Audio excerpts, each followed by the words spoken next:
What's up guys, this is Gaming, your channel for fresh Arena of Valor content. Today I've got a pretty short match because you've got to see a lot of really long matches in the past, especially in the last couple of videos. Therefore I wanted to present you something which is just 10 minutes long. It's about Eland'orr and we're going to hop straight into the armory section because we don't want this video to be super long, and therefore we are just going to talk about the equipment first. As you can see, this is a pretty standard build. We're about blitz blades and like slick stings and all the stuff that you need on your favorite marksman hero to make them work and dish out damage. We've got something to go up against some tanks. If that is not necessary, you can always build Fafnir's Tooth to increase your damage overall.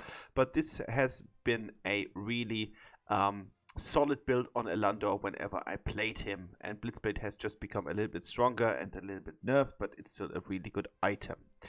Arcana wise, I decided to go with Crit Assassin, so therefore we're going to maximize the critical chance here.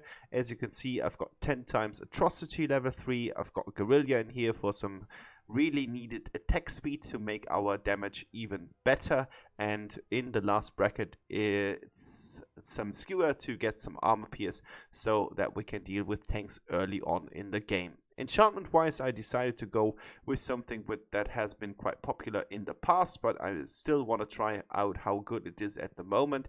It's Endless Cycle in the League of Humans enchantment section, and normally it's not really surprising we are going with enhanced restore as well as the gunslinger. I've got Shadowblade in here because we are going to be jumping around as a ball, and we've got Deadly Claw in here to just complement the build with some more damage. And how this works, if you are putting it into gameplay, is part of the video right now. So let's hop into the gameplay and enjoy some beautiful Eland'orr gameplay, or some beautiful Eland'orr. If the gameplay is beautiful, it's up to you to decide. So let's start this. And here we go. Obviously, as I'm starting the game, I'm building up the attack boots at first to increase my attack speed. And let's talk about the setup quite quickly to get that done in about some seconds. We've got Tara in the solo lane, we've got Zuka, we've got Liliana, and we've got Ebeneth. This is our core layout. The enemy has Brunhilde and Hayate at the duo lane. Quite interesting. It seems to be a 5 queue as well, so they should have talked about it in the first place. We don't really know what's going on here. They've got Zuka as well. They've got Vera in the mid lane, and they've got someone else who's missing right now. Hayate and Brunhilde are here. Vera is there as well. We're trying to start to build up some damage here. Zuka is on the top lane for them, and yeah, a little bit too offensive, I'd say, at the start. So our supporter is already gone, but Liliana is here to just save us the day. Vera has come to the bottom lane, and now the enemies are starting to eat some tower shots. I don't know, they're overextending way too much, and we can't do anything against it because we won't. They should just eat every tower shot possible. I was just like activating that mine here in order to give Brunhilde the slow quite early so that I'm not trapped if I need it. Vera comes in here. It's just a pain in the ass. This champion is just a really annoying champion to play against, and the enemy got Xanas in the jungle as well. So I would say not the worst matchup, if you ask me, but we did a really good job on repelling them at the bottom. So now it's a 3 versus 1 right now if you are looking at the kill score. So we are putting ourselves in a really good positioning.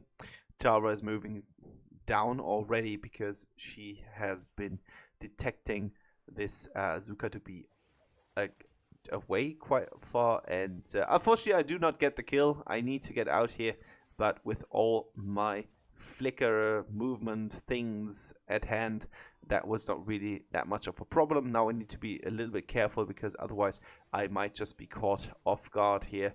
But I do get the first kill for myself, and now we're sitting on a really comfortable 7 versus 2. Liliana is just fueling herself with kills, and I would say this is a pretty good outcome to start some team fights. I just got the vision bird here so that we know what's going on in the enemy jungle. That's always really helpful if you get the vision bird, strategically quite important. And unfortunately the enemy has been grouping and Liliana is not there anymore, so now we need to try to find a way to defend everything. But Zuka is there in the middle lane, so team communication is working. And unfortunately I'm not doing that much damage at this point of the game, because otherwise I would have had an easier time on dealing with those minions. But my clear speed is not at the level that it can be when you give me some items, and that's true for most of the AD carries. But we're gonna make it work, I promise. So now I need to stay away from Brunhilde's ult. Quite annoying.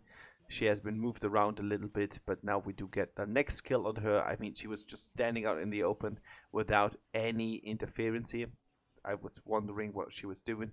And now Zuka comes in, and it just seems that the enemy team is not willing to win. Like now it's a 10-3, but sometimes we do have games like this where you are just going in one by one.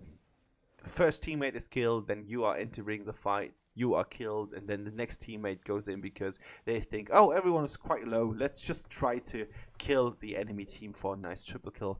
But most of the time this does not work. So if there is an advice, always try to play a little bit more resolved. Always try to put a little bit more focus on defensive play. It's going to pay out, going to pay off at the end of the fight. But I'm not the best teacher in this respective play, because I like to go in and force myself to play as well. So it's easy to say it when you're not playing the game in hindsight, but if you're playing the game it's sometimes a little bit more complicated. At least we do get some assists here, so everything worked out fine. Vera tries to put some spell on me, but she is hit by the tower. Now she gets the spell. I don't even know what I did there. Like, I should have just stayed under the tower, but I wanted to give my Zuka another kill. I was just asking him, can you get her? And he could. So legendary for him. And now it's 14 versus 4. Like, that's disgusting. 14 versus 4 after 6 minutes. That's gonna tell you something. Like, if we can't win this game, there are the gods against us, and every odds against us as well. So we've got the best suitable state right now to win this game. Even if it's fighting against the two of them, and it was just my time to shine. So I've got a double kill here. Thanks for Ebenef to make this work. We do get the vision bird here, so we now know what's going on in the enemy jungle on this side of the map. And as I'm still full build, or full health, not full build, but full health, I can just try to do some crazy things. And I was just about to, okay, this lane needs to be pushed. Let's go in and push that lane. I'm not really doing that much of damage right now. So I still need some items, but I don't know if you guys have ever played Eland'orr. But if you have Eland'orr with a maxed out build, it's just like, it's like a machine gun. You're just dishing out damage constantly. Your shots are really high frequent, and it's awesome to play him. It's just so much fun to play him, and I love Eland'orr for his mobility and the damage that he's able to put into the enemies with all of his skills, being super mobile at the same time. So he's the perfect damage machine. He's quick, he's nimble, and he's able to dish out damage as no one else. And I think he's one of the best ADCs in the game at this point with the latest updates. But you might just prove me wrong and tell me that Elsu is or Hayate is, but I think Eland'orr has a place in my heart, because I just love the way this hero plays, and this is something that's sometimes even more important than tier lists. Like, you really need to have a feeling for a hero. And if you got that feeling, it makes that hero even better than he might have been before. So Zenith goes in.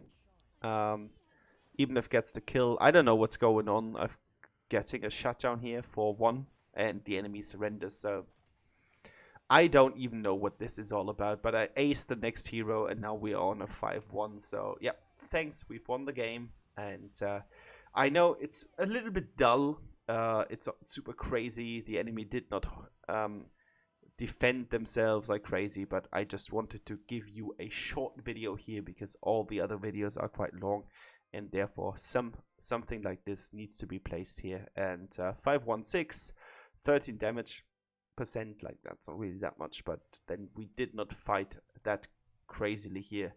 But yeah, it doesn't matter. I hope you enjoyed it. I hope you liked the video. I hope you enjoy yourself. I hope you are staying healthy. And this is it. That's all I can give. This is an Eland'orr game, and I think he's just great. So bye bye.